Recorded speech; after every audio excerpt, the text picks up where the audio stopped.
મારું નામ નીલમ છે। લોકો કહે છે કે સમય બધું બદલી નાખે છે, પરંતુ કેટલાક ઘા એવા હોય છે જે સમય નહીં પણ હિંમતથી રૂજાય છે। આજે હું મારી વાર્તા કહેવા માંગુ છું। શક્ય છે કે તે કોઈ નીલમની હિંમત બને। હું એક નાનકડી વસાહતમાં જન્મી હતી, જ્યાં સાંજની ભૂખ દિવસના પ્રકાશ કરતાં વધુ બોલતી હતી। અમે 5 બહેનો હતી। માં સીવણકામ કરતી અને પપ્પા મજૂરી કરતા। ક્યારેક કામ મળે, ક્યારેક નહીં, પરંતુ મા પપ્પાની સૌથી મોટી સંપત્તિ હતી। સ્વમાન ઘર કાચું હતું, દિવાલોમાં ભીનાશ હતી અને છતમાંથી પાણી ટપકતું, પરંતુ મા રોજ ઘરને મંદિરની જેમ સાફ કરતી, ઝાડુ પોતા કરતી। તે કહેતી, ગરીબી ગુનો નથી દીકરી, પરંતુ ગંદુ મન એ સૌથી મોટું પાપ છે। અમે બધી બહેનો માની આસપાસ ફરતી। એ જ અમારું વિશ્વ હતું। જે દિવસે સીવણનો ઓર્ડર આવે, માની આંખો થોડી ચમકતી। ક્યારેક દુલ્હનનો લહેંગો, ક્યારેક બાળકનું ફ્રોક। અમે બધા મળીને દોરા કાઢતા, કાપડા કાપતા, માની સાથે બેસીને એક ક્ષણ માટે ભૂલી જતા કે આવતીકાલે સ્કૂલની ફી ભરવાની છે। પપ્પા પહેલા કરતાં નબળા થતા જતા હતા। કામે જાય તો પણ વહેલા પાછા આવતા। ઘણી વાર્તાઓમાં હોય, માં કહેતી, તમારું જો શરીર હવે હાર માની રહ્યું છે, ડૉક્ટર પાસેથી દવા લે, પરંતુ દવાની કિંમત દૂધ કરતાં વધુ હતી। મારી 3 બહેનોના લગ્ન થઈ ગયા। કોઈને ઘરેણાં ન માગ્યા, બધાએ આદરથી વિદાય કરી, પરંતુ એ ઘરો પણ અમારા જેવા હતા, જ્યાં ગરીબી દરેક હાસ્યને દબાવી દેતી। પપ્પાએ ચોથી બહેનનું લગ્ન એક મહેનતુ છોકરા સાથે કર્યું। તેના પરિવારે દહેજ માગ્યું હતું, પરંતુ પપ્પાએ સ્પષ્ટ કહ્યું, તે મારી દીકરી છે, સોદો નથી। એ લગ્નોમાં ખુશીનો વધારાનો બોજ હતો। વિદાયના સમયે માની આંખોમાંની જાણે કોઈ શાંતિ રડતી હતી। મને લાગતું કે આ દીકરીને પણ જીવનના કોઈ નવા જંગલમાં મોકલવામાં આવી રહી છે। હું સૌથી નાની હતી। મોટા ભાગનો સમય મા સાથે વિતાવતી। તેની ગોદમાં બેસીને હું ભરતકામના દોરા જોતી અને ઈચ્છતી કે જો જીવન પણ આટલું રંગીન હોત। મા કહેતી, બસ દુઆ કર કે ભગવાન તને આશીર્વાદ આપે। એક દિવસ મેં માને પૂછ્યું, મારું લગ્ન ક્યારે થશે? તેણે મારા કપાળે ચુંબન કર્યું અને કહ્યું, જ્યારે તારું નસીબ ઈચ્છે, પણ દુઆ કર કે તને સારા દિલવાળો માણસ મળે। સમય પસાર થતો ગયો અને પપ્પા દિવસે દિવસે શાંત થતા ગયા। એક રાતે માએ છત પર સૂતેલા પપ્પાને કહ્યું, નીલમનું પણ વિચારો, કેટલા દિવસ આમ બેસી રહેશે? પપ્પાએ આકાશ તરફ જોયું અને કહ્યું, હું તેના માટે જોઈ રહ્યો છું, પરંતુ સારા ઘરના લોકો આપણા જેવા ગરીબોના દરવાજે નથી ખટખટાવતા। એ દિવસે મને પહેલી વાર લાગ્યું કે હું પણ એક બોજ છું, એક વધુ ચિંતા જે પપ્પાની તૂટેલી કમર પર લાદવામાં આવી છે। હું ચૂપચાપ ઓરડામાં ગઈ, મારો દુપટ્ટો ઠીક કર્યો અને પથારીમાં સૂઈ ગઈ। નીંદર ન આવી। મનમાં વિચારોનું તોફાન હતું। કાશ હું છોકરો હોત, ઓછામાં ઓછું મા બાપ માટે કંઈક તો કરી શકત। થોડા દિવસો પછી એક પાડોશની સ્ત્રી રજની મોસી મા સાથે આવી। તે માને કહેતી હતી, મારા પતિ ફેક્ટરીમાં કામ કરે છે, ત્યાં અર્જુન નામનો એક છોકરો છે, ખૂબ સીધો, પોતાની માની વાત સાંભળે છે, ઉંમરમાં થોડો મોટો છે, પણ દિલનો સારો છે। હું અંદરના ઓરડામાં હતી, પણ બધું સાંભળી શકતી હતી। મારું દિલ ધડકવા લાગ્યું। કદાચ પપ્પાએ હા કહી દીધી હતી। રજની મોસી ગયા પછી માએ પપ્પાને બધું કહ્યું। પપ્પા થોડી વાર ચૂપ રહ્યા, પછી કહ્યું, જો તેણે દહેજ માગ્યું હોત તો હું વાત ત્યાં જ ખતમ કરી દેત, પરંતુ તે કહે કે તેને ફક્ત સાદી છોકરી જોઈએ। માએ પણ હા કહી। પછી મને બોલાવીને કહ્યું, નીલમ, તૈયાર થઈ જા, ભગવાન તને ખુશ રાખે। મેં કંઈ ન કહ્યું, ફક્ત માથું હલાવ્યું। એ જ રાતે મા મારી પાસે બેઠી, મારા વાળ સહેલાવતા કહ્યું, હું જાણું છું તું હજી નાની છે, પણ દીકરી, જીવનમાં ઘણીવાર સમય પહેલાં જ નીકળવું પડે છે। અમે બંનેએ ઘણું સહન કર્યું, હવે તારો વારો છે। મેં મારું માથું માની ગોદમાં મૂક્યું। મન રડવા માંગતું હતું, પણ આંખો હસતી હતી, જાણે આંસુ પણ માની ધીરજની વારસો હતા। લગ્ન નક્કી થઈ ગયા। હું દરેક દિવસ બેચેનીમાં વિતાવતી, આવતી જતી દરેક સ્ત્રીને જોતી।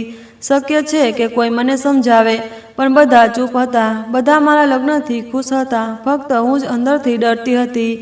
આ મારા જીવનનો ટર્નિંગ પોઈન્ટ હતો, જ્યાં મેં બાળપણની ડેલી છોડીને એક અજાણ્યા રસ્તા તરફ પગલું મૂક્યું। રસ્તો કેવો હશે, કોને મળીશ, મને કશું ખબર નહોતું। ફક્ત એટલું જાણતી હતી કે પપ્પાએ મારો હાથ કોઈને સોંપવાનો નિર્ણય કર્યો છે, અને હવે મારી પાસે ચૂપ રહેવા સિવાય કોઈ વિકલ્પ નથી। લગ્નનો દિવસ નજીક આવ્યો। માએ પોતાનો જૂનો સૂટ નવો કરીને મારા માટે તૈયાર કર્યો। તેમાં થોડા ચમકતા મોતી લટકાવ્યા. જૂતા એ જ હતા જે મોટી બહેનના લગ્ન માટે ખરીદેલા હતા, ફક્ત સાફ કર્યા હતા. પપ્પાએ મારા માટે એક નાની સ્ટીલની ટોપલી ખરીદી અને કહ્યું, આ તારા દહેજની સૌથી કિંમતી વસ્તુ છે. મારી એક જ દુઆ છે કે તને આદર મળે. લગ્ન વસાહત નજીકના નાનકડા મંદિરમાં થયા. થોડા પુરુષો, થોડી સ્ત્રીઓ અને ખૂબ સાદી વિધિ. મેં પહેલી વાર અર્જુનનો ચહેરો જોયો, ખૂબ શાંત, જાણે તે પોતે જ વિશ્વાસ ન કરી શકતો હતો કે તેનું લગ્ન થઈ રહ્યું છે. લગ્ન પછી કોઈએ કહ્યું, નીલમ, અભિનંદન, હવે તું અર્જુનની છે. મેં માથું નમાવ્યું. વિદાયના સમયે માએ ફક્ત એટલું જ કહ્યું, દીકરી, તારી જીભ પર કાબૂ રાખજે અને કોઈની સામે મોટેથી ન બોલ. ચૂપ રહેવું એ સૌથી મોટો આદર છે. જ્યારે હું પહેલી વાર અર્જુનના ઘરમાં પગ મૂક્યો, ત્યાં એવું લાગ્યું જાણે કોઈ જૂના ઘરના તૂટેલા દરવાજામાંથી પ્રવેશી હોય. દરવાજો ચીસ પાડતો, ઓરડો નિશાસા નાખતો અને વાતાવરણે તરત જ કહી દીધું કે અહીં મારા માટે પ્રેમ નથી, ફક્ત જવાબદારીઓ છે. મને પાછળના ઓરડામાં રાખવામાં આવી, જ્યાં દિવાલો ભીનાશથી ભરેલી હતી. ફર્શ પર જૂનું ગંદુ કાર્પેટ હતું જે ઘણી જગ્યાએ ફાટેલું હતું અને છતમાં મોટું નકામું હતું જ્યાંથી દિવસે સૂરજપ્રકાશ આવતો અને રાતે ડર ટપકતો. દરવાજો બંધ કરતા એવો અવાજ આવતો કે નીંદર પણ ડરીને ભાગી જાય. સાસુએ દરવાજો ખોલીને આંગળી બતાવી, આ તારો ઓરડો છે, સંભાળજે. જ્યારે મેં સામાન મૂકવા માટે આસપાસ જોયું, ત્યાં એક જૂનું રસ્ટ થયેલું ટ્રંક પડેલું હતું. ખાટલાના પટ્ટા એટલા ઢીલા હતા કે સૂતા પહેલા 2 વાર હિંમત કરવી પડે. ઓરડામાં એક જ બલ્બ લટકતો હતો જે હાલતો હતો અને ઝબૂકતો હતો. અર્જુન ઓરડામાં આવ્યો. તેણે એક નજર નાખી અને ચૂપચાપ બહાર ગયો. મેં સાદું પૂછ્યું, કેટલીક વસ્તુઓ છે, ક્યાં રાખું? તેણે કહ્યું, અહીં ક્યાંક રાખી દે. માને કંઈ ન બોલતી, તે બધુંનો અર્થ કાઢી લે છે. સવારે સૂરજ નીકળે તે પહેલાં દરવાજે ટકોર થઈ. હું ઉઠવાની કોશિશ કરતી હતી ત્યાં ફરીથી જોરથી દરવાજો ખખડ્યો. પછી સાસુનો ધમકાવતો અવાજ આવ્યો, ઉઠ વહુ, અહીં કોઈ રજા નથી મળતી. અને સમજાયું, ભેંસને ખવડાવ, આંગણું સાફ કર, વાસણો ધો. હું બહાર નીકળી અને મને ઝાડુ આપી દેવાયું. નણંદ પોતાના ઓરડામાં બંધ હતી. બાળકો આંગણામાં રમતા મેં સફાઈ શરૂ કરી અને પછી વાસણોના ઢગલા તરફ ગઈ. જ્યારે દૂધવાળો આવ્યો, સાસુએ બૂમ પાડી, જો દૂધ ન ઢોળાય, હાથ વાપર, ધીમે ન ચાલ. મેં દૂધનું વાસણ ઉપાડ્યું, માપ્યું અને પાછું આવતી હતી ત્યાં કોઈ બાળકે ટક્કર મારી અને અડધું દૂધ ઢોળાઈ ગયું. સાસુ ત્યાં ઊભી રહીને બોલી, અરે ભગવાન, હજી આવી અને દૂધ ઢોળી દીધું. શું હું ફરીથી પૈસા આપું? તારા બાપે એક પૈસો નથી આપ્યો અને તું આવીને નુકસાન પર નુકસાન કરે છે. મેં ચૂપચાપ નીચું નમીને દૂધ સાફ કર્યું, પછી જઈને પાણી ભરવા લાગી. મોટી નણંદ રાણી, જે પોતે 2 બાળકોની માં હતી, આખા ઘર પર રાજ કરતી, તે સવારે 11 વાગે નીકળી અને જતાં કહ્યું, જો બપોરનું ભોજન સારું બનાવ, મારા બાળકો ફરિયાદ ન કરે. મેં રસોડામાં જોયું, લોટ ઓછો હતો, શાકભાજી બગડેલું હતું, મસાલા અડધા હતા. મેં સાસુને બજારમાંથી કંઈક લાવવા કહ્યું. તે બોલી, જે છે તેનાથી રાંધ, હવે વધુ નખરા ન બતાવ, કમર હલાવવાની ટેવ પાડ. મેં શાક રાંધ્યું. આંગણામાં હજી કપડાં ધોવાના બાકી હતા. કપડાં મશીનમાં નાખતી હતી ત્યાં બાળકો આવીને ઘોઘાટ કરતા, ભીના કપડાં પર પગ મૂકતા. હું બધું ચૂપચાપ કરતી રહી. બપોરે જ્યારે બધા ભોજન માટે બેઠા, નણંદના બાળકો પગ લાંબા કરીને બેઠા. હું બધા માટે થાળી ગોઠવતી હતી ત્યાં રાણીએ ટોણો મારતા કહ્યું, રસોઈ બનાવતા પહેલાં હાથ ધોયા હતા કે એમ જ? ખોરાકમાંથી વિચિત્ર ગંધ આવે છે. સાસુએ પણ નાક સીચ કરીને કહ્યું, આ છોકરી વાતોમાં બહુ ચતુર લાગે છે. ભગવાન તેને હાથની ચપળતાથી બચાવે. તારા બાપે ઓછામાં ઓછું રસોડાનું કામ તો શીખવ્યું હોત. અર્જુન બહારથી આવ્યો. તે ખૂણામાં ચૂપચાપ ભોજન લઈને બેઠો. તેણે કોઈને કંઈ ન કહ્યું, ન કોઈને રોક્યું. ભોજન પછી બધી નણંદો પોતાના ઓરડામાં ગઈ અને બાળકોને વાસણો આંગણામાં ફેંકી દીધા. સાસુએ કહ્યું, જે છે તે તારી જવાબદારી છે. મેં બધા વાસણો સાફ કર્યા અને ખૂણામાં જઈને બેઠી. સાંજે વીજળી ગઈ. હું ઓરડામાં બેઠી હતી. અચાનક દરવાજો ખુલ્યો. નાની નણંદ, જે કોલેજ જતી હતી, આવી અને બોલી, મારો દુપટ્ટો ક્યાં રાખ્યો? માં કહે છે કે તે કપડાં ગૂંથ્યા હતા. મેં બહાર દોરી તરફ ઇશારો કર્યો. ત્યાં હજી લટકે છે. તે બોલી, જો સૂરજમાં રંગ ઝાંખો પડે તો? મારી વસ્તુઓનું ધ્યાન રાખ, એ તારું કામ છે. પછી તે પગ પછાડતી બહાર ગઈ. રાતે અર્જુન ઓરડામાં આવ્યો. તે થાકેલો દેખાતો હતો. મેં કહ્યું, આજે ઘણું કામ હતું, એક પંખો લાવી દે. ખૂબ ગરમી છે. તેણે કહ્યું, પંખો ઉપર છે. માની પરવાનગી વિના હું કંઈ લઈ શકતો નથી. હું ચૂપ થઈ ગઈ. ઓરડામાં વીજળી નહોતી, પંખો નહોતો, ફક્ત મચ્છર હતા અને મારી અંદર એક દબાયેલી ચીસ હતી જે કોઈ સાંભળી શકતું નહોતું. સવારે ફરી એ જ ટકોરથી ઉઠી. દરવાજો ખોલ્યો. ત્યાં અડધી ઊંઘ અને થાકેલા શરીર સાથે સાસુ ઊભી હતી, હાથમાં ડોલ. રોજની જેમ એ જ દિનચર્યા. સાસુએ કહ્યું, જા ભેંસને ખવડાવ, નળ ચાલુ કરીને પાણી ભર અને સાંભળ, જો મોડું થયું તો તું જ દોષી ગણાશે. મેં તરત દુપટ્ટો ઢાંકીને બહાર આવી. આંગણામાં નણંદના બાળકોના વાસણો વેર વિખેર હતા. કોઈએ દૂધ ઢોળ્યું હતું, કોઈએ પગથી કીચડ ઉછાળ્યું. ભેંસ બાંધેલી હતી અને દોરડું વારંવાર ખેંચીને ગુસ્સો બતાવતી હતી. મેં પાણી રેડ્યું, ચારો નાખ્યો, ગોવાળ સાફ કર્યું. મારા હાથમાંથી દુર્ગંધ આવતી હતી, પણ વિચારવાનો સમય નહોતો. ત્યાં જ નણંદ પાછળથી બૂમ પાડી, બાળકોના સ્કૂલના યુનિફોર્મ ઇસ્ત્રી કર્યા કે નહીં? મને સ્કૂલ માટે મોડું થાય છે. મેં ઝડપથી હાથ ધોયા, કપડાં ઉપાડ્યા, ઇસ્ત્રી કર્યા, ટિફિન તૈયાર કર્યું. સાસુએ વચ્ચે ટોક્યું, દહીં કાઢવાનું ન ભૂલીશ. બાળકોએ ન ખાધું તો તારો જ દોષ ગણાશે. એટલામાં એક બાળક મારા પગ સાથે ટકરાયું અને પડી ગયું. રાણીએ બૂમ પાડી, જોતું નથી તું મા બનવાની છે? બાળકો સાથે રહી શકતી નથી? જ્યારે હું કંઈક બોલવા ગઈ, સાસુએ મને ધારી નજરે જોઈને કહ્યું, બકવાસ ન કર, કામ પર ધ્યાન આપ. બપોરે સાસુની સૂચના પર મેં બટેકાનું શાક રાંધ્યું. લોટ ગૂંથવા લાગી ત્યાં શાક બળવા લાગ્યું. ધુમાડો ફેલાયો. સાસુ આવી અને ગુસ્સાથી બોલી, આટલું શીખવ્યું હતું? શાક બાળી નાખ્યું.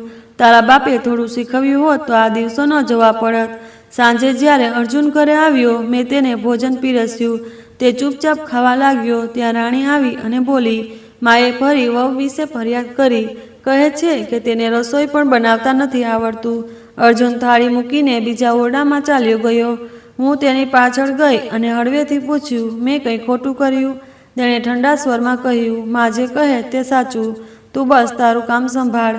એ જ રાતે પહેલીવાર મેં નીચે બે સ્ત્રીઓની વાત સાંભળી. એક બોલી, આ એ અર્જુન છે જેણે પહેલી પત્નીને 1 વર્ષમાં છોડી દીધી. બીજી બોલી, હા, અને બીજી પત્નીને 2 મહિનામાં બહાર કાઢી. કહે છે તેની મા સાથે રહેવું નરક છે. મારા પગ નીચેથી જમીન સરકી ગઈ. હું થોડીવાર દરવાજે ટેકો લઈને ઊભી રહી, પછી અંદર જઈને ચૂપચાપ બેઠી. આ અમારી સાથે મોટો વિશ્વાસઘાત હતો. પણ હવે હું કોને શું કહું? એટલે સંબંધ બચાવવા મૌન રહી. બીજા દિવસે સવારે સાસુએ કહ્યું, એમ ન વિચાર કે તને કંઈ મળશે. અર્જુન ફક્ત મારું સાંભળે છે. હું જે કહીશ તે થશે. તારી પાસે ન પૈસા છે ન આદર. તને ફક્ત કામ માટે રાખવામાં આવી છે. મેં કંઈ ન કહ્યું. સાંજે જ્યારે અર્જુનનો પગાર આવ્યો, મેં હળવેથી કહ્યું, આ વખતે થોડા કપડાં ખરીદવા છે. દુપટ્ટો ફાટી ગયો છે. તેણે મા તરફ જોયું અને કહ્યું, મા કહો, શું જરૂરી છે? જે બચે તે લઈશું. સાસુએ વચ્ચે ટોકી, તારા માટે કંઈ નથી. ઘરનું રાશન જોઈને કપડાં પહેરવાનો શોખ બતાવ. રાતે મેં રાણીની દીકરીના વાળ બાંધ્યા. તે રડતી હતી. રાણી આવી અને બોલી, મારા વાળ શા માટે ખેંચે છે? હું માં નથી બની. તને પ્રેમ ક્યાંથી આવશે? એ દિવસ પણ હું બીજા દિવસો જેવો હતો. પણ સાચું કહું તો એ દિવસે મારા હૃદયમાં કંઈક તૂટી ગયું. સવારના કામ પતાવતી વખતે વાસણ ધોવા માટે અલમારી ખોલી તો સાબુની ડબ્બી નહોતી. નણંદને પૂછ્યું, તે તો બોલી, તારા બાપને કહે લાવે. તું દહેજમાં સાબુ પણ નથી લાવી. હવે અમારા સાબુથી વાસણ ધોશે? હું ચૂપચાપ પાછી આવી અને સાબુ વગર વાસણ ધોવા લાગી. પાછળથી અવાજ આવ્યો, એને ફરક નથી પડતો. અડધું માંગવું થઈ ગયું. બપોરે જ્યારે સાસુ રસોડામાં આવી, તે બોલી, સાબુ કોની પાસેથી લીધો? આ ઘર તારા બાપનું લાગે છે? પહેલા પૂછ જે જોઈએ. જો તું દહેજવાળી વહુ હોત તો કંઈ ન બોલત. એ જ ક્ષણે દરવાજાની ઘંટડી વાગી. પાડોશી આવી. તેના હાથમાં એક સ્લીપ હતી. તે હાંફતી હતી. તે બોલી, દીકરી, જલ્દી બોલાવ. માએ બોલાવ્યું છે. તારા પપ્પાની તબિયત બહુ ખરાબ થઈ છે. તેને હોસ્પિટલ લઈ ગયા છે. મા રડે છે. સ્લીપ મારા હાથમાં પડી ગઈ. હું અંદર ગઈ અને સાસુને કહ્યું. તે બોલી, બસ ડ્રામા બંધ કર. દર વખતે કોઈ બહાનું બનાવીને કામથી બચવાની કોશિશ કરે છે. જા તારા પતિને પૂછ. પરવાનગી મળે તો જા. મને જવાની કોઈ જરૂર લાગતી નથી. સાંજે અર્જુન આવ્યો. મેં ધીમા અવાજે કહ્યું, પપ્પાની તબિયત બહુ ખરાબ છે. મા બોલાવે છે. મારે જવું છે. તેણે સિગારેટ સળગાવી અને કહ્યું, મેં તને એકવાર કહ્યું હતું, તને આ ઘર રહેવા મળ્યું છે. મા બાપને ઘરે જવા નહીં. મેં હિંમત ભેગી કરીને કહ્યું, ફક્ત એકવાર. થોડો સમય તેણે મને ધારી નજરે જોઈને કહ્યું, તારા બાપે દહેજમાં ફક્ત સાસ આપ્યા છે. જો એ પણ ચાલે છે તો આભાર માન. તારા લગ્નના ભોજનના પૈસા મેં આપ્યા હતા, સમજી? ખરીદી લેવામાં આવી છે, ભેટમાં નથી આવી. હું ઓરડામાં પાછી આવી અને બેસી ગઈ. ત્યારબાદ ઘરનું કામ વધી ગયું. જાણે બધાને કહેવામાં આવ્યું હોય કે તેના પર વધુ દબાણ કરો. એક દિવસ દિયેરનું બાળક રમતા રમતા કેટલાક વાસણ તોડી ગયું. જ્યારે હું બહાર આવી, સાસુએ ગુસ્સે કહ્યું, આ બધું તારી હાજરીમાં થયું, નુકસાન તારે ભોગવવું પડશે. મેં હળવેથી કહ્યું, હું કંઈ કમાતી નથી, ન મને કંઈ મળે છે. સાસુ 2 પગલાં આગળ આવી અને મને થપ્પડ મારી. હવે તું ઉટપટાંગ બોલવા લાગી છે. હું અર્જુનને કહીશ, તને તમીજ શીખવે. પણ હું જાણતી હતી કે તે કંઈ નહીં બોલે. તે બધું કરતા પહેલાં માને પૂછતો. થોડા દિવસો પછી માએ મોટી બહેન મારફતે એક પત્ર મોકલ્યો. મેં ચોરી ચૂપીથી વાંચ્યો. તેમાં લખ્યું હતું, દીકરી, પપ્પાની હાલત બહુ ખરાબ થઈ રહી છે. ડૉક્ટરે કહ્યું છે કે હૃદયની સમસ્યા છે. શક્ય હોય તો એકવાર આવ. મેં પત્રને છાતી સાથે ચાપ્યો, પણ પૂછવાની હિંમત ન થઈ. એ જ રાતે અર્જુને પોતે પૂછ્યું, શું વાત છે? આખો દિવસ ચૂપ કેમ છે? મેં હળવેથી કહ્યું, પપ્પાની હાલત બહુ ખરાબ છે. મા બોલાવે છે, મળવા માગે છે. તે નીચું જોઈને બોલ્યો, જો મારા માથે ન ચડ. જો તારા બાપે તને કંઈ આપ્યું હોત તો આજે તને આદર મળત. તું રોજ માયકા માટે તડપે છે. હવે અહીં રહેવાની ટેવ પાડ. એ રાતે મેં ભોજન ન ખાધું. ખૂણામાં બેસીને વિચારતી રહી, શું હું ખરેખર કોઈ કિંમતે વેચાઈ ગઈ છું? સાબુ, શાકભાજી, વાસણ અને પપ્પાની બીમારી વચ્ચે મારું કોઈ સ્થાન છે? એ શબ્દો અને એ દિવસ મને ચૂપતા રહ્યા. છેલ્લા થોડા દિવસોમાં માનો ફોન પણ આવવાનો બંધ થઈ ગયો. હું રોજ ટેરેસ પર જતી. શક્ય છે કે કોઈ પત્ર આવે, કોઈ ખબર આવે, પણ કંઈ ન આવ્યું. બધું શાંત હતું, જાણે સમય થંભી ગયો હોય. એક દિવસ વહેલી સવારે દરવાજે જોરથી ટકોર થઈ. હું દોડીને ગઈ અને દીદી ઊભી હતી. તેનો ચહેરો સોજેલો હતો. તે કાપતા અવાજે બોલી, નીલમ, પપ્પા નથી રહ્યા. મારા પગ નીચેથી જમીન સરકી ગઈ. દીદીએ મારો હાથ પકડ્યો અને કહ્યું, જલ્દી કર, ચિતા તૈયાર છે. માએ કહ્યું, જો નીલમ નહીં આવે તો હું પપ્પાને મોઢું નહીં બતાવું. હું અંદર ગઈ અને સાસુએ કહ્યું, એ ખુરશી પર બેઠી હતી અને પથારી નીચેથી ચપ્પલ કાઢતી હતી. તે બોલી, ખબર નથી સાચું છે કે નહીં. કાલ સુધી તો ફક્ત તાવ હતો. મેં કહ્યું, માએ બોલાવ્યું છે, પપ્પા નથી રહ્યા. સાસુ બોલી, તો શું? રોજ અમારા ઘરે પણ કોઈ મરે છે. હવે જઈને રડવાથી શું થશે? અર્જુન અંદરથી બહાર આવ્યો. મેં રડતા રડતા તેની તરફ જોઈને કહ્યું, ફક્ત એકવાર પપ્પાનો ચહેરો જોવા માગું છું. અર્જુન બોલ્યો, આ ડ્રામા બંધ કર. શું તારા બાપની અંતિમ યાત્રાનો ખર્ચ પણ અમારા પર નાખવો છે? લગ્નના ભોજનના પૈસા હજી મારા નામે ગણાય છે. હું ચૂપ રહી. મોટી બહેને કહ્યું, અર્જુનજી, મૃત વ્યક્તિનો ચહેરો એ દીકરીનો છેલ્લો હક છે. શું સમજો છો? અમે અહીં ડ્રામા કરવા આવ્યા છીએ? સાસુએ ગુસ્સે દરવાજો બંધ કરી દીધો. દીદીએ મારો હાથ પકડ્યો અને લગભગ ખેંચીને બહાર લઈ ગઈ. જો હવે નહીં જઈશ તો ક્યારેય નહીં જઈ શકે. હું ચપ્પલ વગર ગલીમાંથી બહાર નીકળી. આખા રસ્તે અમે કંઈ ન બોલ્યા, ફક્ત ઓટોમાં ચૂપચાપ બેઠા. હોસ્પિટલ પહોંચ્યા. ત્યાં પપ્પાનો ચહેરો સફેદ ચાદરમાં લપેટાયેલો હતો. મા જમીન પર બેઠી હતી. તેનું માથું દીદીની ગોદમાં હતું. હું પપ્પા પાસે દોડી ગઈ. જમીન પર બેસીને તેમનો હાથ પકડ્યો. તેમની આંગળીઓ ઠંડી પડી ગઈ હતી, જાણે વર્ષોની મહેનત હવે હાર માની ગઈ હોય. માનો અવાજ આવ્યો, હવે આવી. હું બોલાવતી રહી. છેલ્લે તેમણે કેટલું કહ્યું કે નીલમને એકવાર જોવું છે. હું કંઈ ન બોલી, ફક્ત જમીન પર બેસીને આંસુ અંદર રાખ્યા, જેથી કોઈ મારા દુઃખને, મારી નબળાઈ ન સમજે. અંતિમ વિદાય આપતી વખતે મા વારંવાર કહેતી હતી, તારી દીકરીઓનું નસીબ પણ તારી સાથે ચાલ્યું ગયું. તું જ હતો જેણે ગરીબીમાં પણ આબરૂ ન છોડી. હવે આ દીકરીઓનું શું થશે? અંતિમ સંસ્કાર પછી જ્યારે લોકો પાછા ફરવા લાગ્યા, મોટી બહેને કહ્યું, અહીં થોડા દિવસ રહે. મારી તબિયત પણ સારી નથી. મેં માથું નમાવ્યું. મારે જવું પડશે. મોડું થશે તો ઘરમાં દાખલ નહીં થવા દે. નાની બહેને કહ્યું, તું ત્યાં એકલી છે. તેની માની છાયા પણ માથા પરથી ચાલી ગઈ. મેં હળવેથી કહ્યું, મા જીવે છે પણ એ ઘરમાં નથી જેને હું મારું કહી શકું. જ્યારે હું ઘરે પાછી આવી, દરવાજો બંધ હતો. 2 વાર ખટખટાવ્યું. પછી અર્જુને દરવાજો ખોલ્યો. એક નજર નાખી અને બોલ્યા વગર અંદર ગયો. સાસુ રસોડામાં હતી અને જોઈને બોલી, હવે જો રડવાનો ડ્રામા પૂરો થઈ ગયો હોય તો શાકભાજી કાપ. આજે બટાકા થોડા સખત છે. હું ચૂપચાપ ચૂલા પાસે ગઈ, શાકભાજી કાપવા લાગી. ત્યાં નણંદ આવી અને બોલી, ઓહો, રડતી જેવી લાગે છે બાપ સાથે બહુ જોડાણ હતું. ચાલ હવે અમને સેવા કરવાનું શરૂ કર. અર્જુન પોતાના ઓરડામાં જઈને સૂઈ ગયો.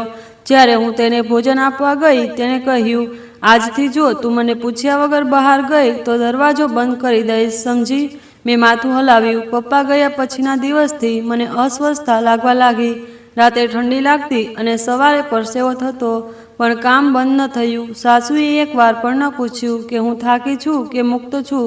ફક્ત હુકમ આપતી અને હું ચાલી જતી. સવારે સૂરજ નીકળે તે પહેલાં દરવાજો વાગ્યો. મારી આંખો બળતી હતી, પણ ઉઠવા સિવાય કોઈ વિકલ્પ નહોતો. બહાર ગઈ તો સાસુએ કહ્યું, ભેંસની સામે પાણી રાખ અને પછી સફાઈ કર. રસોડામાં વાસણ છે. મારા પગ લડખડાયા, પણ સાસુએ ખચકાતા કહ્યું, અહીં બધા કામ જાણે છે, આળસુઓને જ રોગ થાય. મેં ચૂપચાપ માથું હલાવ્યું અને ડોલ ખેંચીને ભેંસ તરફ ગઈ. મારું શરીર હાર માની રહ્યું હતું. હાથ ધ્રુજતા હતા, પરસેવો થતો હતો, પણ ઠંડી લાગતી હતી. આંગણું સાફ કરતી વખતે 2 વાર જમીન પર બેસવું પડ્યું. શ્વાસ ચડતો હતો. રાણીની દીકરી બહાર આવી. તે બોલી, મામી, અમ્માએ કહ્યું આજે દાળમાં લીંબુ નાખવું. ગયા વખતથી જેવું ન હોવું જોઈએ. રસોડામાં ઊભી રહીને દાળ ચડાવી અને શાકભાજી કાપવા લાગી. સાસુ પાછળથી આવી અને બોલી, સૂરજ નીકળી ગયો, કપડાં ધોવાના બાકી છે. નણંદનો પતિ આજે આવે છે, બધું સાફ હોવું જોઈએ. મશીન ચાલુ કરીને કપડાં ધો. મેં હિંમત ભેગી કરીને કહ્યું, મને તાવ છે, હાથ ધ્રુજે છે, થોડો આરામ કરવા દે. સાસુએ મારી સામે જોયું અને કહ્યું, આ તારા બાપનું ઘર નથી, ચૂપચાપ કામ કર. હું કપડાં લઈને મશીન પાસે ગઈ. પાણી નાખ્યું, સાબુ નાખ્યો અને મશીન ચાલુ કર્યું. તેનો અવાજ જાણે મારી અંદરના અવાજોને ડૂબાડી દેતો હતો. થોડી વાર પછી મશીન બંધ થયું. જ્યારે કપડાં કાઢવા નીચે ઝૂકી, માથું ચક્કરવા લાગ્યું. મેં દિવાલનો સહારો લીધો, પણ તે પણ ગરમ લાગતી હતી. નણંદ આવી અને બોલી, આ શું હાલત કરી છે? હજી કપડાં નથી લટકાવ્યા? બાળકનો યુનિફોર્મ શીખાઈ જવો જોઈએ. મેં કહ્યું, મશીન હમણાં બંધ થયું, હમણાં લટકાવું છું. તે હસીને બોલી, આવું ચાલશે તો હું અમ્માને કહીશ કે કોઈને રાખી લે. તું તો હદથી આગળ નીકળી ગઈ છે. હું કપડાં લઈને આંગણામાં આવી. એક એક કરીને દોરી પર લટકાવવા લાગી. હાથ ધ્રુજતા હતા. આંખો સામે બધું ઝાંખું થતું હતું. ત્યાં સાસુ બહાર આવીને બોલી, નણંદનો પતિ આવ્યો છે, ચા બનાવ અને બિસ્કિટ સાથે રાખ. ચા બનાવતી વખતે ચૂલાની ગરમી અસહ્ય હતી. શ્વાસ લેવામાં તકલીફ થતી હતી. પાણી પીવા ગઈ તો છાતી બળવા લાગી. ચા લઈને આંગણામાં પહોંચી. ત્યાં હાથ ધ્રુજતા હતા. નણંદ બોલી, આ કેવી ચા છે? દૂધ ઓછું, ખાંડ વધારે. મારો પતિ આવે ત્યારે મહેમાનગીરી નથી આવડતી. સાસુએ સાંભળ્યું. બોલી, હજી અક્કલ નથી આવી? રોજનો ડ્રામા બનાવ્યો. આગલી વાર ભૂલ કરીશ તો હું જ મારીશ. હું રસોડામાં પાછી ગઈ. વાસણ ધોવા લાગી. શરીર હલકું લાગતું હતું, જાણે જીવન નીકળી રહ્યું હોય. સાસુ અને નણંદ અંદર બેઠા હતા. મેં માથું દિવાલે ટેકાવ્યું, આંખો બંધ કરી. અંદરથી આવતા અવાજોમાં એક જ વાત સંભળાતી હતી, આ બહુ ટકશે નહીં, નબળી છે, શ્વાસ પણ ચડે છે. મેં માથું ઊંચું કરીને આકાશ તરફ જોયું અને વિચાર્યું, શું નબળા હોવાની આટલી મોટી સજા સાચી છે? પણ હું ચૂપ રહી. જેમ મને શીખવ્યું હતું. તાવ વધતો હતો, પણ કામ ન થંભ્યું. એ ઘરમાં બીમારીને બહાનું ગણવામાં આવતું અને નબળાઈ સહન નહોતી થતી. તાવની બળતી રાત કોઈક રીતે પસાર થઈ અને બીજી સવારે નવો ઇમ્તિહાન લઈને આવી. શરીર એવું લાગતું હતું જાણે ભઠ્ઠીમાં નાખી દેવામાં આવ્યું હોય. પણ સાસુનો અવાજ એ જ હતો, ઉઠ, મશીન ચાલુ કર, બાળકોના કપડાં ધોવાના છે, નણંદનો પતિ આવ્યો છે, ઘર સાફ કર. હું ચાદર ગૂંથીને ઉઠવાની કોશિશ કરી. માથું ચક્કર આવવા લાગ્યું. દિવાલનો સહારો લઈને ધીમે ધીમે મશીન પાસે પહોંચી. નણંદના બાળકો આંગણામાં રમતા હતા. સાસુએ ફરી કહ્યું, કપડાં ધ્યાનથી ધો, એક પણ કપડું ગંદુ રહેશે તો બધું ફરી ધોવડાવીશ. તને કોઈ કામ બરાબર નથી આવડતું. મેં કપડાં મશીનમાં નાખ્યા, સાબુ નાખ્યો અને નીવડવા બેઠી. પાણી ટપકતું હતું અને આંખો સામે અંધારું છવાતું હતું. થોડીવાર પછી મોટી નણંદ આવી. તેનો પતિ પણ સાથે હતો. તે આગળથી આવીને આંગણામાં દાખલ થયો. જ્યારે કપડાં કાઢવા નીચે ઝૂકી, અચાનક આંખો સામે બધું કાળું થઈ ગયું અને હું ત્યાં જ પડી ગઈ. શરીરમાં જાણે જીવ ન હતો. દિયર ઝડપથી આવ્યો. તેણે મારો હાથ પકડીને ઉઠાડવાની કોશિશ કરી. ભાભી, હોશમાં આવો. શું થયું? મારી આંખો અડધી ખુલી હતી. તેણે મને પકડીને ઓરડા તરફ લઈ જવા માંડી. ત્યાં પાછળથી દરવાજો જોરથી ખુલ્યો. સાસુએ અર્જુનને ખેંચીને લાવી અને બૂમ પાડી, મેં તારી પત્નીની સચ્ચાઈ જોઈ લીધી. નણંદના પતિએ પણ તેના પર આરોપ લગાવ્યો, આબરૂ બગાડી. અર્જુન મને ગુસ્સાથી જોયું. દિયરે હાથ જોડીને કહ્યું, કાકી તમે ગેરસમજ કરો છો. ભાભી બેહોશ થઈ ગયા હતા, મેં ફક્ત ઉઠાવ્યા. સાસુએ ફરી બૂમ પાડી, ચૂપ, તમે જેવા પુરુષો સ્ત્રીઓની ઠગાઈ કરે છે. જેને આશરો આપ્યો તેણે મારી આબરૂ ડૂબાડી. નીકળી જા અહીંથી. અર્જુને દિયર તરફ એક ક્ષણ જોયું, પછી મને ખેંચીને ઊભી કરી. તે બધી હદ પાર કરી. નણંદના પતિને પણ ન છોડ્યો. મેં ધ્રુજતા કહ્યું, હું ફક્ત બેહોશ થઈ ગઈ હતી, બીજું કંઈ નહીં. અર્જુને મને થપ્પડ મારી. મોઢું બંધ રાખ, તું તારા જેવી સ્ત્રીઓ ઘર બરબાદ કરે છે. હું દિવાલ સાથે ટકરાઈ. નણંદ દરવાજે ઊભી હસતી હતી, જાણે તમાશો જોતી હોય. સાસુએ મોટેથી બૂમ પાડી, પાડોશીઓ આવો, જુઓ આવી ખરાબ ચરિત્ર વહુ અમે ઉછેરી. પોતાના નણંદના પતિ પર નજર નાખે છે. 2-3 પાડોશીઓ દરવાજે આવીને ઊભા રહ્યા. કોઈએ કંઈ ન કહ્યું. અર્જુને ફરી બૂમ પાડી, આવી સ્ત્રીઓને સાથે રાખવી પાપ છે. સાંભળ નીલમ, હું તને છૂટાછેડા આપું છું. મેં રડતા કહ્યું, આવો અન્યાય ન કરો, મેં કંઈ નથી કર્યું. અર્જુન બોલ્યો, મેં કહ્યું, હવે તું આ ઘરનો હિસ્સો નથી. મારી ચપ્પલ આંગણામાં રહી ગઈ. દરવાજો પાછળથી બંધ થઈ ગયો. હું ગલીમાં બેહોશ પડી હતી. લોકો બારીઓમાંથી ડોકિયું કરતા હતા, પણ કોઈ નજીક ન આવ્યું. એક સ્ત્રીએ પોતાના બાળકોને પાછળ ખેંચીને કહ્યું, એનાથી દૂર રહો, આ બદનામ સ્ત્રી છે, બેશરમ છે. લોહી વહેતું હતું, હાથ ઉજળાયેલા હતા. એક વૃદ્ધ સ્ત્રી જેને હું બાળપણથી ઓળખતી હતી દરવાજે આવી, પણ તેણે ફક્ત કહ્યું, ભગવાન તેને અકલ આપે, અને દરવાજો બંધ કર્યો. અંધારું મને ઘેરી રહ્યું હતું. મનમાં એક જ વાત ચાલતી હતી, જેમણે કંઈ ન કર્યું તેના પર બધું થોપાઈ ગયું. થોડીવાર પછી એક પોલીસની ગાડી ગલીમાં આવીને ઊભી રહી. દિયર અને તેની માં મારી સાથે હતા. તેમણે મને ઉઠાવી, એક શાલ લહેરાવીને બોલ્યા, સ્ત્રીની વેદના સ્ત્રી જ સમજે. તને આ અત્યાચારથી બચાવવું જરૂરી છે.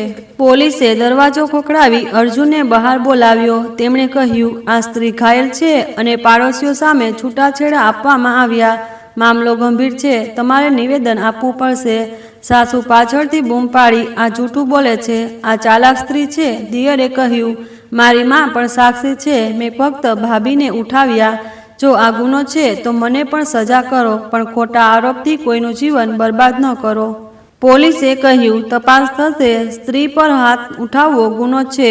અર્જુન ચૂપ રહ્યો. પાડોશીઓ દરવાજે ઊભા રહીને જોતા સાંભળતા હતા. હું દિયરના ઘરે તેની માં સાથે ગઈ. તેમણે માતાને જેમ વર્ત્યું. બોલ્યા, હવે તું મારી દીકરી છે. અત્યાચારનો જવાબ ચૂપ રહેવાથી નહીં, હિંમતથી આપવામાં આવે છે.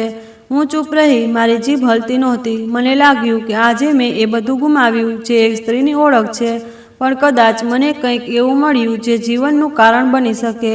દિયરના ઘરે પહોંચી ત્યારે મારું શરીર દરેક પગલે થંભવાનું કહેતું હતું, પણ મન કહેતું હતું કે જો હવે હું ચૂપ રહીશ તો ગુનો કરીશ. નાનો ઓરડો હતો. સાફ ફર્શ પર કાર્પેટ પાથરેલું હતું. ખૂણામાં પાણીનો જગ રાખેલો હતો. પડદો લટકતો હતો. કાકીએ શાલ લહેરાવી, દીકરી, તારી સાથે અન્યાય થયો, પણ ચૂપ રહીશ તો અત્યાચારી જીતશે. દિયર સામે બેઠો હતો. તેના ચહેરા પર શરમ અને ગુસ્સો હતો. તે બોલ્યો, અમ્મા, મારા પર લાગેલો આરોપ ફક્ત ભાભીને અપમાનિત કરવા હતો. ભાભી પડી ગયા હતા, મેં ફક્ત ઉઠાવ્યા. માએ કહ્યું, આખો પાડોશ જોતું હતું. બધાએ ફક્ત તમાશો જોયો, કોઈએ મદદ ન કરી. જૂઠ ફેલાવ્યું. એ જ રાતે પોલીસ સ્ટેશન જવાનું નક્કી થયું. હું ચૂપચાપ તેમની સાથે ગઈ. રસ્તામાં દિયરે કહ્યું, જો તું ઈચ્છે તો રહી શકે. કેસનો બોજ અને માનસિક તણાવ ઘણો છે. મેં કહ્યું, જ્યારે આરોપ સહન કર્યો તો સાચું બોલવાથી શું ડરવું. સ્ટેશન પહોંચ્યા ત્યાં પહેલાં દિયરનું નિવેદન લેવાયું, પછી તેની માનું. હું ખૂણામાં ચૂપચાપ બેઠી. થોડીવાર પછી એક પોલીસવાળો આવ્યો અને બોલ્યો, તમે ઘાયલ છો, મેડિકલ ચેકઅપ કરાવવું પડશે. હોસ્પિટલ ગયા. ડૉક્ટરે રિપોર્ટ બનાવ્યો. શરીર પર નિશાન હતા. કાંડું સોજેલું હતું. પીઠ પર ઉજરડા હતા. બધું નોંધાયું. બીજા દિવસે બપોર સુધી ગલીમાં ખબર ફેલાઈ ગઈ. સાસુ અને અર્જુન વિરુદ્ધ ઘરેલું હિંસા, ખોટી રીતે છૂટાછેડા આપવા અને બદનક્ષીનો ગુનો નોંધાયો. બપોરે પોલીસ અર્જુનના ઘરે પહોંચી. પાડોશીઓ ફરી ડોકિયું કરવા લાગ્યા. કેટલાકના ચહેરા પર ઉદાસી હતી, પણ મોટાભાગના ફરી તમાશો જોવા આવ્યા. પોલીસે દરવાજો ખખડાવ્યો. સાસુ બહાર આવી. શું છે? કોન્સ્ટેબલે કહ્યું, તમારા દીકરાને વહુ પર અત્યાચાર અને બદનાક્ષીનો આરોપ અને સ્ટેશન લઈ જવાશે અને તમારે પણ નિવેદન આપવું પડશે. સાસુ ગભરાઈ ગઈ ને બોલી, આ બધું જૂઠું છે. અમને બદનામ કરવામાં આવે છે. અમારી વહુ ચરિત્રહીન હતી એટલે છૂટાછેડા આપવા પડ્યા. દિયરની માં પાછળથી આવી ને બોલી, તમે જે કહો છો તેનો કોઈ પુરાવો છે? આખી ગલી જાણે છે કે તમે આ છોકરી પર આરોપ લગાવીને મારી, તેને છૂટાછેડા આપીને ઘરની બહાર કાઢી. પોલીસમાં ગણગણાટ શરૂ થયો. એક સ્ત્રી બોલી, અમે બધું જોયું. તે જમીન પર પડી હતી પણ કોઈએ ઉઠાવી નહીં. દિયરે તેને બચાવી. બીજી બોલી, અમે સાંભળ્યું હતું કે અર્જુનના અગાઉ 2 લગ્ન થયા હતા અને બંનેએ છોડી દીધી. એક વૃદ્ધ પુરુષ બોલ્યો, મેં જાતે સાંભળ્યું કે તે સાસુને બૂમ પાડીને કહેતો હતો કે તેને ઘરમાંથી કાઢી મૂકો અને પછી સૌની સામે છૂટાછેડાની ધમકી આપી. આ ગુનો છે. પોલીસે બધાના નિવેદનો નોંધ્યા. અર્જુનને કસ્ટડીમાં લેવાયો અને સાસુને કોર્ટમાં હાજર થવાનું કહેવાયું. આ બધું મારા માટે નવું હતું. હું ક્યારેય પોલીસ સ્ટેશન કે કોર્ટ નહોતી ગઈ, ન ડૉક્ટરને મારા ઘા બતાવ્યા. પણ હવે બધું બદલાઈ ગયું. હવે હું ન તો ફક્ત દર્શક હતી ન સાક્ષી. હવે હું જ સત્ય બની ગઈ હતી. એ જ સાંજે દિયરની માં મને એક વકીલ પાસે લઈ ગઈ. એક સાદા વૃદ્ધ વ્યક્તિ, જેમણે શાંતિથી મારી વાત સાંભળી અને કહ્યું, દીકરી, જો સત્ય સમયસર બોલાય તો તે સૌથી મોટો પુરાવો બને છે. તારી પાસે સમય અને હિંમત છે. બાકીનું અમે સંભાળીશું. બીજા દિવસે પોલીસ સ્ટેશનથી ફોન આવ્યો. વધુ સાક્ષીઓના નિવેદનો લેવાયા, જેનો ગઈકાલ સુધી ચૂપ હતા અને દરવાજા બંધ રાખતા હતા. તેઓ હવે બોલવા લાગ્યા. એક પાડોશી બોલ્યો, અને નીલમને આંગણામાં કામ કરતી જોઈ. તે બીમાર હતી પણ તેમ છતાં કપડાં ધોતી હતી. આ બધું તેમના ઘરમાં સામાન્ય હતું. બીજો બોલ્યો, એ દિવસે નણંદનો પતિ અમારી સામે ઊભો હતો. તે ખુદ કહેતો હતો કે તે ફક્ત મદદ કરતો હતો, કંઈ ખોટું નહોતું. આ બધા નિવેદનો મારા માટે નવો પ્રકાશ હતો. જેઓ ગઈકાલ સુધી ચૂપ હતા તેઓ હવે સત્ય બોલતા હતા. કદાચ હવે સમય પણ સત્યની સાથે હતો. પહેલી કોર્ટની સુનાવણી પછી બધું બદલાઈ ગયું. ચમક શરૂ થઈ ગઈ હતી. સાસરી પરિવારના ચહેરાઓ પરથી શાંતિ ગાયબ થવા લાગી અને પાડોશમાં શાંતિ છવાઈ ગઈ. હું મારા નણંદની માતાના ઘરે રોકાતી હતી, જે હવે મારા માટે માતા જેવી બની ગઈ હતી. વહેલી સવારે દરરોજ જોરથી ખટખટ થયું. જ્યારે મેં દરવાજો ખોલ્યો ત્યાં એ જ નણંદ સામે ઊભી હતી, જેણે સૌથી પહેલાં મારા પર આરોપ લગાવ્યો હતો. તેની હાલત ખરાબ હતી. આંખો સોજેલી હતી અને વાળ વિખરાયેલા હતા. હાથમાં એક નાનું થેલું હતું. તેણે કહ્યું, માજી, મને અંદર આવવા દો. મારે મારા પતિ સાથે વાત કરવી છે. મારે માફી માગવી છે. નણંદની માતાએ દરવાજો ખોલ્યો પણ પાછળ હટી ગઈ. તેણે કહ્યું, હવે આવવાનો સમય નીકળી ગયો છે. જે દિવસે તે હોબાળો મચાવ્યો તે દિવસે તને મારા પર દયા ન આવી. નણંદ રડતી રહી. તેણે કહ્યું, મેં પરિસ્થિતિમાં ભૂલ કરી. મને લાગ્યું કે ભાભીએ કંઈક ખોટું કર્યું. હું માની વાતોથી પ્રભાવિત થઈ ગઈ. મને ખ્યાલ નહોતો કે આ બધું ઉલટું પડશે અને મારું ઘર બરબાદ થઈ જશે. નંદોઈ બહાર આવ્યા. તેમણે કહ્યું, હવે સાચું યાદ આવે છે. જ્યારે તું અને તારી માં આખા પાડોશને ભાભીની વિરુદ્ધ ભેગા કરતા હતા ત્યારે તારું ભાન ક્યાં ગયું હતું? હવે બાળકોનું નામ લઈને ભાવુક ન થા. નણંદ રડતા રડતા બોલી, બસ એક તક આપો. બાળકો વિના હું જીવી નહીં શકું. હું પણ મરી જઈશ. નંદોઈએ ઊંડો શ્વાસ લીધો. તેણે કહ્યું, જે માતાએ પોતાની ભાભી પર ખોટા આરોપ લગાવ્યા તેને હું મારા બાળકોની નજીક નહીં જવા દઉં. જેમનો હું પિતા છું. મેં મારું સન્માન, સંબંધ અને શાંતિ બધું જ ગુમાવ્યું છે. હવે હું કશું પાછું નહીં લઉં. નણંદે તેમના પગ પકડી લીધા અને કહ્યું, મારા બાળકોને મારાથી છીનવી લેશો નહીં. હું બધું સ્વીકારી લઈશ. બસ બાળકો પાછા આપો. તેની માતાએ કહ્યું, હવે રડવાથી શું ફાયદો? જ્યારે તું નીલમ પર આરોપ લગાવતી હતી ત્યારે તું આગળ હતી. હવે ઘરનું સન્માન બરબાદ થયું તો બાળકો યાદ આવે છે. નંદોઈએ સ્પષ્ટ કહ્યું, હું કોર્ટમાં જઈશ. બાળકોની કસ્ટડી મારી પાસે રહેશે. તારી માનસિક સ્થિતિ, જૂઠાણા અને ષડયંત્રો બધું રેકોર્ડ પર છે. તું તેમની માતા છે પણ તે ક્યારેય માતાની જેમ વિચાર્યું નહીં. મારી નણંદ મારા પગે બેસી ગઈ. તેણે કહ્યું, ભાભી, કંઈક બોલો. હું માનું છું કે મેં ભૂલ કરી. હું તેની સામે શાંતિથી જોતી રહી. પછી ધીમે બોલી, મેં તને ક્યારેય દુશ્મન નથી માની. તું મારી બહેનો જેવી છે. પણ જે દિવસે તે તારી જીભે આરોપ લગાવ્યો તે દિવસે મેં મારા હાથમાંથી સંબંધની દોરી છીનવી લીધી. હવે હું કશું નહીં બોલું. હવે તારે તારી જાતે સમજૂતી આપવી પડશે. તેણે બાળકોના ફોટા બતાવ્યા અને કહ્યું, જુઓ, તેમની હસી વિના હું જીવી ન શકું. મારા નંદોએ કહ્યું, જ્યારે તું આ બાળકોની સામે ચીસો પાડતી હતી કે ભાભીએ તારું શોષણ કર્યું, ત્યારે આ બાળકો તારા મનમાં હતા? તે ચૂપ થઈ ગઈ. સાંજે મારા નંદોએ કોર્ટમાં જઈને બાળકોની કસ્ટડી માટે અરજી કરી. તેમની પાસે બધા પુરાવા હતા. મારી નણંદે મારા પર લગાવેલા આરોપો, તેના પોતાના નિવેદનો, પછી કોર્ટમાં તે નિવેદનોમાંથી પાછા હટવું અને પાડોશના લોકોની સાક્ષી. થોડા દિવસો પછી કોર્ટનો અસ્થાયી નિર્ણય આવ્યો. બાળકો હાલ પિતા સાથે રહેશે. જો માતાએ ફરીથી તેના ચારિત્ર પર શંકા કરી કે બાળકોને ગેરમાર્ગે દોરવાનો પ્રયાસ કર્યો તો તેને મળવાથી રોકવામાં આવશે. મારી નણંદની હાલત દિવસે ને દિવસે ખરાબ થતી જતી હતી. તે દરવાજા પાસે બેસી રહેતી, બાળકોના અવાજો સાંભળવા માટે તડપતી. એક દિવસ જ્યારે હું એકલી હતી, તેણે કહ્યું, ભાભી, તું હવે ખુશ હશે, તે જીતી ગઈ. મેં કડક અવાજે કહ્યું, જીત એ છે જેમાં બધા સાથે હોય. મેં તારી પાસેથી કશું છીનવ્યું નથી. તે જાતે બધું ગુમાવ્યું. મારા નંદોએ પછી મને કહ્યું, શું હું આ બધું બદલો લેવા માટે નથી કરતો? હું ફક્ત એટલું ચાહું છું કે કોઈ પુરુષ કે સ્ત્રી ફરીથી પોતાના ઘરના સન્માન સાથે આટલી નિર્દયતાથી ન રમે. મારી અંતરાત્મા વિરુદ્ધ જે સાચું છે તેની સામે ઊભા રહેવું ખોટું હતું. પાડોશના લોકોના વલણ હવે બદલાઈ ગયા હતા. જેઓ પહેલાં મારી નણંદના વખાણ કરવામાં વ્યસ્ત હતા, તેઓ હવે તેને જોઈને ચૂપ રહેતા. એક પાડોશીએ કહ્યું, જે બીજે માણસે વાવે તે જ લણે.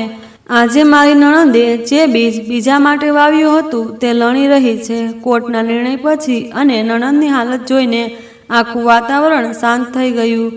મેં નણંદની માતાની પરવાનગી લઈને મારી બહેનના ઘરે આવી. બહેનના પતિ સાદા માણસ હતા, બહુ બોલતા ન હતા, પણ હૃદયથી દયાળુ હતા. અમ્મા પણ ત્યાં જ હતા. પપ્પા ગયા પછી તેઓ ત્યાં આવ્યા હતા. આ સમય એક બંધ ઓરડામાં શાંતિની વીતેલી જેલ જેવો હતો. ક્યાંક જવું નહીં, કોઈને મળવું નહીં, પણ આ એકાંત મને રાહત આપી રહ્યું હતું. હવે સાસુના ટોણા, નણંદના ઝેરી અવાજ, પતિના કડવા શબ્દો ન હતા. દિવસ પ્રાર્થનાથી શરૂ થતો. માતા મારી નજીક બેસતા, નાના કામ શીખવતા, જૂની વાતો કહેતા.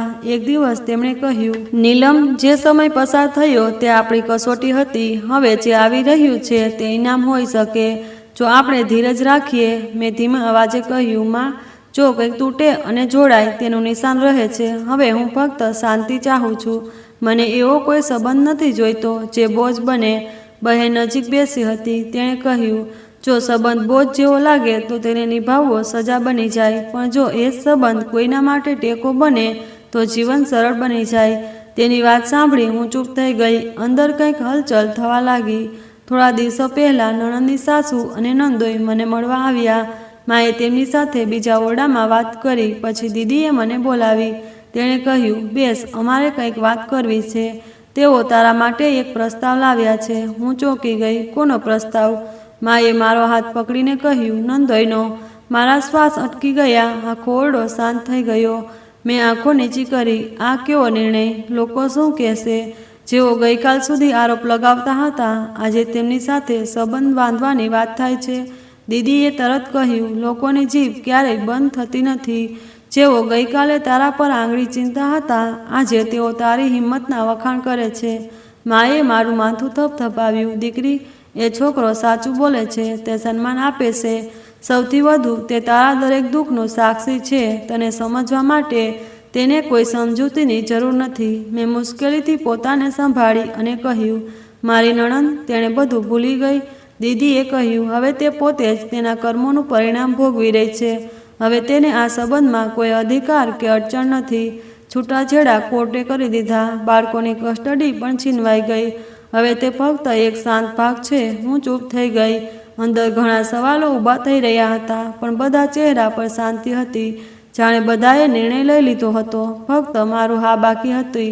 થોડા દિવસો પછી મેં નણંદની સાસુ અને એકલતામાં વાત કરી. તેમણે કહ્યું, દીકરી, મેં તને ખૂબ નજીકથી જોઈ છે. તે બધું સહન કર્યું, પણ ક્યારેય કોઈને જવાબમાં ઝેર ન આપ્યું. આજે જો મારો દીકરો તને પોતાના ઘરનું ગૌરવ બનાવવા માંગે છે તો એ એનું નસીબ છે.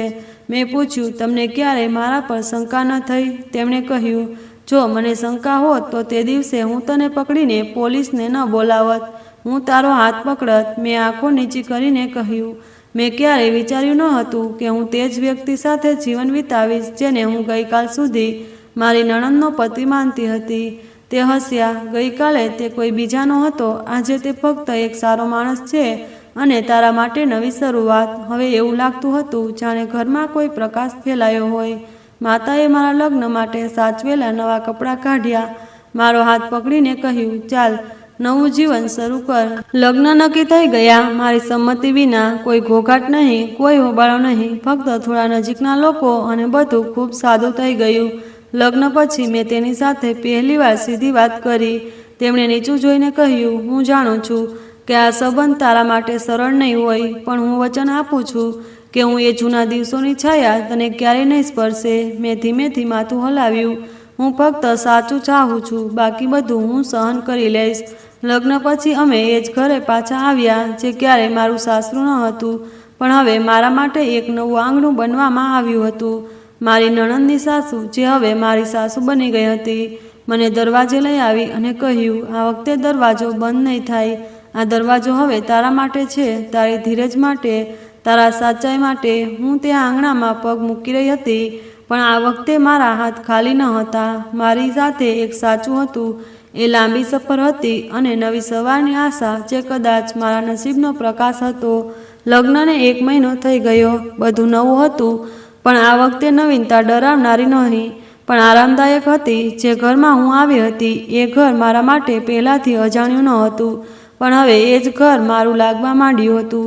સવારનો સમય હતો. હું રસોડામાં ચા બનાવતી હતી, ત્યારે પાછળથી અવાજ આવ્યો, નીલમ તું બેસ, હું બનાવી દઉં. હું છું. પાછળ વળી જોયું તો મારી સાસુ દરવાજે ઊભા હતા. એ સ્ત્રી જેમણે પહેલા દિવસથી મારું સન્માન કર્યું હતું અને હવે મને પ્રેમ કરવા લાગ્યા હતા. મેં ધીમેથી કહ્યું, ના અમ્મા, તમે આરામ કરો, હું ચા બનાવી દઉં. તેમણે હસીને કહ્યું, તું ખરેખર મારી દીકરી બની ગઈ છે. લાગે છે ભગવાને મારું હૃદય યોગ્ય સમયે બદલી નાખ્યું. પહેલાં હું મારી વહુને ફક્ત ફરજ માનતી હતી, હવે હું તેને મારી દીકરી તરીકે જોઉં છું.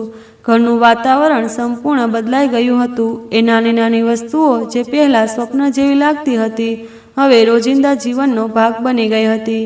એ નવો પતિ, જેને હું હવે નંદોય નહોતી કહેતી, બલકે તેને પતિ કહેતા એક અજાણી રાહત લાગતી હતી.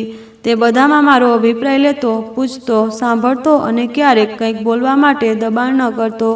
એક દિવસ મેં તેને પૂછ્યું, તમે ક્યારેય નથી વિચાર્યું કે લોકો શું કહેશે? તમે તમારી પત્નીને છૂટાછેડા લીધેલી ભાભી સાથે લગ્ન કર્યા. એક ક્ષણ પણ બગાડ્યા વિના તેમણે કહ્યું, લોકો ફક્ત બહારથી જોવે છે, તે તારી અંદર જોયું? લોકો બદલાઈ શકે, પણ જે વ્યક્તિ અંદરથી સાચી હોય તે સૌથી કિંમતી હોય છે. આવા શબ્દો મેં મારા પહેલા લગ્નમાં ક્યારેય સાંભળ્યા ન હતા.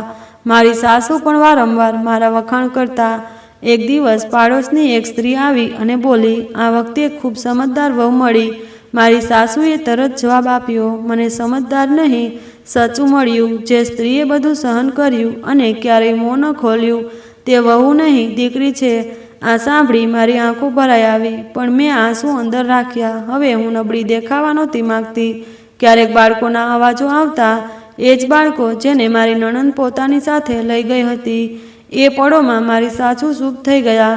હું ચૂપચાપ જઈને તેમની નજીક બેસતી. એક દિવસ મેં કહ્યું, અમ્મા, જો એ બાળકો ક્યારેય મને મળવા આવે તો તેમને જરૂરથી ગળે લગાવજો. માતાનું હૃદય નિરાશ ન થવું જોઈએ. તેમણે મારા પર હાથ મૂક્યો, તું જાતે જ માતા જેવી છે. આજ હું મારી પહેલી વહુ પાસેથી સાંભળવા માગતી હતી, પણ હાય, તે ફરીથી ચૂપ થઈ ગઈ. મેં કહ્યું, ભૂતકાળની વાતોને દફનાવી દેવી જોઈએ. જે હાથ આપણે જાતે બાળ્યા તે હવે રાગ બની ગયા. મારી સાસુએ કહ્યું, તું સાચું કહે છે. ન તો દરેક સાસુ ખરાબ હોય, ન તો દરેક વહુ. માણસને સમજવામાં સમય લાગે, પણ જ્યારે સમય સાચું બતાવે ત્યારે સંબંધ આપોઆપ નવો બની જાય. એ દિવસોમાં મારું મન ઘરના કામકાજમાં રચવા લાગ્યું. હું સીવણ અને ભરત કામ કરું, બાળકો માટે નાના કપડાં બનાવું અને ક્યારેક રસોડામાં નવી વસ્તુઓ અજમાવું. ઘરના બધા મારા વખાણ કરતા. મારો પતિ પણ હસીને કહે, લાગે છે તે તું કોઈ ખાસ તાલીમ લઈને આવી છે. એક દિવસ મારી બહેનનો ફોન આવ્યો. તેણે કહ્યું, નીલમ, માં કહેતી હતી કે હવે તું પહેલાંથી સંપૂર્ણ બદલાઈ ગઈ છે. મેં હસીને જવાબ આપ્યો, મને પપ્પાની યાદ આવે છે, પણ તેમણે મને આપેલા મૂલ્યો હજુ મારી સાથે છે. હવે ઘરમાં એ બધું છે જે મનને શાંતિ આપે અને સંબંધ પણ એવો છે જે સન્માન આપે. ક્યારેક જૂના દિવસો યાદ આવે, એ ઓરડો, એ આંગણું, એ બૂમો, એ આરોપો. પણ હવે એ યાદોમાં કડવાશ નથી, ફક્ત એક લાગણી છે. હવે હું એ વસ્તુઓને મારી નબળાઈ નથી માનતી, પણ મારી તાકાત. એક દિવસ મારા પતિએ કહ્યું, હું વિચારું છું કે તને ક્યાંય લઈ જાઉં. 2 દિવસની રજા છે. મેં તેને ક્યારેય ખુલીને હસતી નથી જોઈ. મેં હસીને કહ્યું, આજ મારી ખુશી છે કે હવે કોઈ એવું છે જે મને હસતી જોવા માગે છે. તેમણે કહ્યું, તું ફક્ત મારી પત્ની નથી, તું મારા હજુ જન્મ ન લેનાર બાળકની માતા પણ છે. તું આ ઘરનો પ્રકાશ છે. મેં આંખો નીચી કરી અને મનમાં ફક્ત એક જ વિચાર આવ્યો, જે સ્ત્રીએ બધું શાંતિથી સહન કર્યું, જો તેને અંતે શાંતિ મળે તો એ જ જીત છે. આજે હું આ ઘરની દીકરી પણ છું અને વહુ પણ છું, અને એ સંબંધને હૃદયથી નિભાવું છું, જે પહેલાં ફક્ત ફરજ હતી. આ બધું કોઈ ચમત્કારથી ઓછું નથી લાગતું, પણ હું જાણું છું કે આ મારી ધીરજ અને ભગવાનનો ન્યાય હતો. હું વારંવાર અરીસામાં જોઉં છું અને પોતાને કહું છું, નીલમ, તે હારીને પણ જીતી. સાચે, ધીરજ અને આત્મસન્માન ક્યારેય વ્યર્થ જતા નથી. અંતે ફક્ત એ જ વ્યક્તિને સન્માન મળે, શાંતિ મળે. ન તો દરેક સાસુ ખરાબ હોય, ન દરેક વહુ ગરીબ. વાસ્તવિક તફાવત ફક્ત ઈરાદાનો હોય છે, અને સમય દરેકની વાસ્તવિકતા બતાવે છે. આ વિડીયો ફક્ત મનોરંજનના હેતુથી બનાવવામાં આવ્યો છે. બધા પાત્રો કાલ્પનિક છે. જીવંત કે મૃત વ્યક્તિઓનો ઘટનાઓ સાથે કોઈ સમાનતા નથી. કોઈ વ્યક્તિ, ધર્મ કે જાતિને ઠેસ પહોંચાડવાનો કોઈ ઈરાદો નથી. જો તમને અમારી વાર્તા ગમી હોય તો કૃપા કરીને કમેન્ટ કરીને જણાવો. વિડીયો લાઈક કરો અને શક્ય હોય તો શેર કરો. જો તમે ચેનલ પર નવા હો તો કૃપા કરીને સબસ્ક્રાઈબ કરો અને નોટિફિકેશન બેલ દબાવો, જેથી તમને આગળનું અપડેટ સૌથી પહેલાં મળે. ધન્યવાદ.